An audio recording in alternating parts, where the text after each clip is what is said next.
Que bom que você decidiu ouvir esta mensagem. Eu sou o pastor Mozart, aqui da Igreja Metodista em Aracruz, e nesta oportunidade eu quero compartilhar com você, meu irmão e minha irmã, apenas 2 versículos da Sagrada Escritura que se encontram no livro do profeta Isaías, capítulo de número 12, versículo de número 1 e versículo de número 2, aonde diz o seguinte: orarás naquele dia, graças te dou, ó Senhor, porque ainda que te iraste contra mim, a tua ira se retirou e tu me consolas. Eis que Deus é a minha salvação. Confiarei e não temerei, porque o Senhor Deus é a minha força e o meu cântico. Ele se tornou a minha salvação.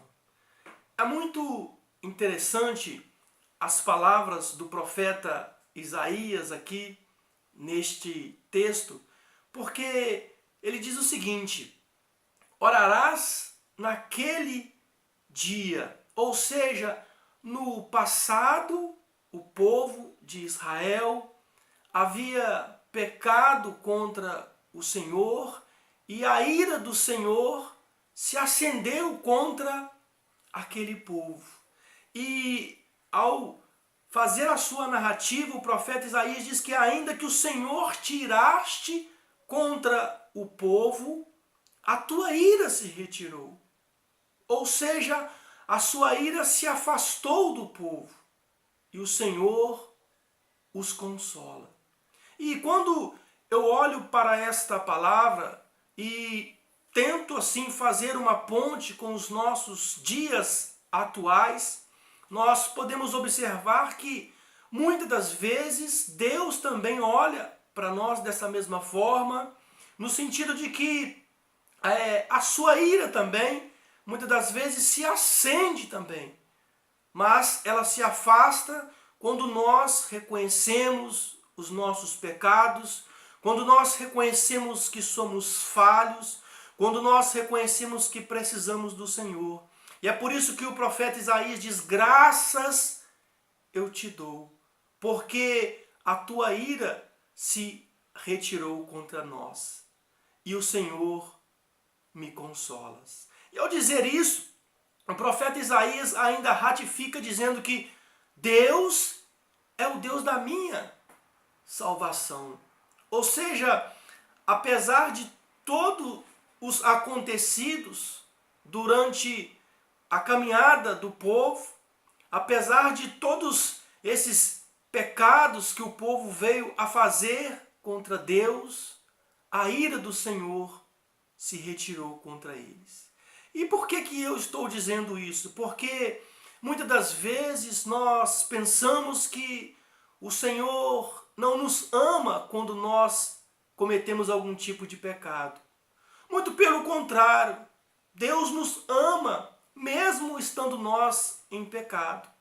A diferença é que Deus quer que nós venhamos a afastar do pecado, a entregar a Ele as nossas vidas, para que a tua ira também se retire contra as nossas vidas. E é por isso que o profeta Isaías ainda fala assim: e o Senhor me consolas. O Senhor é a minha salvação, o Senhor é a minha força, o Senhor tornou-se a minha salvação. Que Deus possa tornar a nossa salvação, que Deus possa ser o nosso consolo, assim como o salmista diz, o socorro bem presente na hora da angústia, que Ele possa ser esse consolo nos momentos de dificuldade, nos momentos de aflição, nos momentos onde nós pensamos que o nosso pecado é um divisor entre nós e Deus, e isso não é uma verdade, porque ainda que nós venhamos a estar às vezes na prática deste pecado, o Senhor não se agrada, mas Ele nos espera de braços abertos para que a sua ira se retire das nossas vidas, e Ele consola a todos nós. Que Deus possa abençoar a sua vida, que você possa entender que O pecado não pode distanciar nenhum de nós de Deus. Muito pelo contrário, é através do pecado que nós precisamos de nos achegarmos a Deus, para que Ele possa perdoar as nossas vidas, para que Ele possa amar as nossas vidas, para que Ele possa acolher as nossas vidas, para que a tua ira se retire de nós e para que Ele venha consolar os nossos corações e para que Ele possa se tornar a nossa salvação. E é neste sentido que o profeta Isaías repete por várias vezes: o Senhor é a minha salvação, o Senhor tornou-se a minha salvação. Que Deus possa ser a sua salvação, a minha salvação, a nossa salvação. Que nós possamos viver nessa dependência, crendo que o Senhor é fiel e justo para perdoar os nossos pecados, para nos acolher com o seu amor, com a sua misericórdia e com a sua graça. Por isso que eu encerro esta pequena mensagem dizendo: graça nós te damos, Senhor, porque o Senhor nos consola. Graça nós te damos porque o Senhor nos ama. Graça nós te damos porque o Senhor nos acolhe. Que Deus abençoe a todos vocês, que Deus abençoe a sua casa, a sua família, a sua vida, que Deus possa consolar a cada dia mais todos os entes queridos que moram com você em sua casa, que não moram, que Deus possa abençoar a sua vida ricamente em nome de Jesus.